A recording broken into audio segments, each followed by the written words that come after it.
അരുണാചൽ പ്രദേശിൽ ദേശീയതയും മതപരമായ ആവിഷ്കാര സ്വാതന്ത്ര്യവും സംബന്ധിച്ച പുതിയ വിവാദത്തിന് തിരികൊളുത്തിക്കൊണ്ട് നഹർലാഗുനിലെ ജുമാ മസ്ജിദ് ഇമാമും സഹായിയും നേരെ തീവ്ര യുവജന സംഘടനയുടെ ഭീഷണി.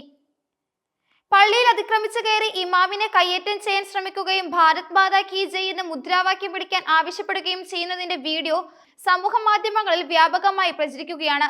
Arunachal Pradesh intelligence youth association നേതാക്കളാണ് ഭീഷണിയുമായി പള്ളിയിലെത്തിയത്.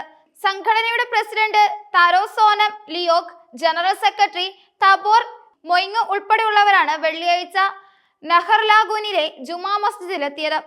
പള്ളി അനധികൃതമായാണ് പ്രവർത്തിക്കുന്നത് എന്ന് ആരോപിച്ചാണ് സംഘം ഇമാമിനോട് ആക്രോശിച്ചത്. അടുത്തുള്ള മദീന മസ്ജിദ് പൂട്ടിയല്ലോ, നിങ്ങൾ എന്താണ് പൂട്ടാത്തത് എന്ന് ചോദിച്ച സംഘം തുടർന്ന് വർഗീയ പരാമർശങ്ങളും നടത്തി. പള്ളി അടച്ചുപൂട്ടണമെന്നാവശ്യപ്പെട്ട് ഇവർ അധികാരികളെ ഫോണിൽ വിളിച്ച് ഭീഷണിപ്പെടുത്തുകയും ചെയ്തു. ഈ സംഭവം മുഴുവൻ വീഡിയോയിൽ പകർത്തി സമൂഹ മാധ്യമങ്ങളിൽ പ്രചരിപ്പിച്ചു. സംഭവം ഏറ്റവും കൂടുതൽ വിവാദമായത് ഭാരത് മാതാ കി എന്ന മുദ്രാവാക്യം വിളിക്കാൻ ഇമാം വിസമ്മതിച്ചതിനെ തുടർന്നാണ്. എല്ലാ മുസ്ലിങ്ങളും തീവ്രവാദികളല്ല, എന്നാൽ എല്ലാ തീവ്രവാദികളും മുസ്ലിങ്ങളാണ് എന്ന വർഗീയ പരാമർശം നടത്തിയ ലിയോക് തുടർന്ന് ഇമാമിനെയും സഹായിയുടെയും ദേശീയത ചോദ്യം ചെയ്യുകയായിരുന്നു. ഭാരത് മാതാ കി ജയ് എന്ന മുദ്രാവാക്യം വിളിക്കാൻ ആവശ്യപ്പെട്ടപ്പോൾ ആവശ്യം നിരസിച്ച ഇമാം ഇന്ത്യ സിന്ദാബാദ് എന്ന് വിളിച്ചു. എന്നാൽ വീണ്ടും ഭാരത് മാതാ കി ജയ് വിളിക്കാൻ ആവശ്യപ്പെട്ട ലിയോക് അങ്ങനെ വിളിച്ചില്ലെങ്കിൽ എങ്ങനെയാണ് ഇന്ത്യക്കാരനാകുക എന്നും ചോദിച്ചു.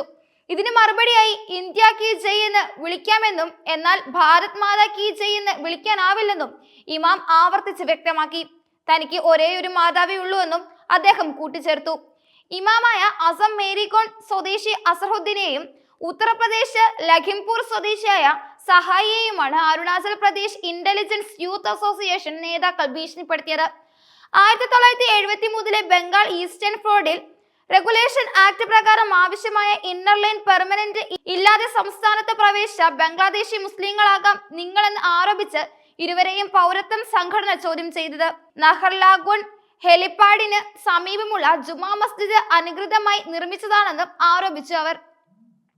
ഇതിന് പിന്നാലെയാണ് നേതാക്കൾ നേരിട്ടെത്തി ഭീഷണിപ്പെടുത്തുകയും വർഗീയവും വിദ്വേഷപരവുമായ പരാമർശങ്ങൾ നടത്തുകയും ചെയ്തത്. വംശീയവും മതപരവുമായ സംവേദനക്ഷമത ഉയർന്ന സംസ്ഥാനമാണ് അരുണാചൽ പ്രദേശ്. തദ്ദേശീയ അവകാശങ്ങൾ, സംസ്ഥാനത്തിലെ ജനസംഖ്യ സന്തുലിതാവസ്ഥ, പുറത്തുനിന്നുള്ളവരുടെ കുടിയേറ്റം എന്നിവയുമായി ബന്ധപ്പെട്ട് മുമ്പും ഇവിടെ തർക്കങ്ങൾ നിലനിന്നിട്ടുണ്ട്. അരുണാചൽ പ്രദേശ് ഇന്റലിജൻസ് യൂത്ത് അസോസിയേഷന്റെ ഈ വീഡിയോ പുതിയ ചർച്ചകൾക്കാണ് തുടക്കമിട്ടിരിക്കുന്നത്. ദേശീയതയുടെ പ്രകടനത്തിന്റെ പരാതികൾ എന്തായിരിക്കണം? മതപരമായ ആവിഷ്കാര സ്വാതന്ത്ര്യം എങ്ങനെ സംരക്ഷിക്കണം? അനധികൃത നിർമ്മാണങ്ങളെ കൈകാര്യം ചെയ്യുന്നതിൽ നിയമപരമല്ലാത്ത ഇത്തരം ഇടപെടലുകൾ എത്രത്തോളം അനുവദനീയമാണ് എന്നീ ചോദ്യങ്ങൾ ഇവിടെ നിന്ന് ഉയർന്നു വന്നിട്ടുണ്ട്. സംഭവത്തിന്റെ വീഡിയോ സോഷ്യൽ മീഡിയയിൽ അതിവേഗം പ്രചരിച്ചെങ്കിലും ഇതുവരെ പോലീസ് ഔദ്യോഗികമായി പ്രതികരിക്കാൻ തയ്യാറായിട്ടില്ല. നിയമം കയ്യിലെടുത്ത് ഇമാമിനെ ഭീഷണിപ്പെടുത്തിയ തീവ്ര യുവജന സംഘടനയുടെ നേതാക്കൾക്കെതിരെ പോലീസ് നടപടി സ്വീകരിക്കുമോ എന്ന് ദേശീയ തലത്തിൽ വരെ ആളുകൾ ഉറ്റുനോക്കുന്നു. ഈ വിഷയം സംസ്ഥാനത്തെ സാമൂഹിക സൗഹൃദ അന്തരീക്ഷത്തെ സാരമായി ബാധിക്കാനും സാധ്യതയുണ്ട്.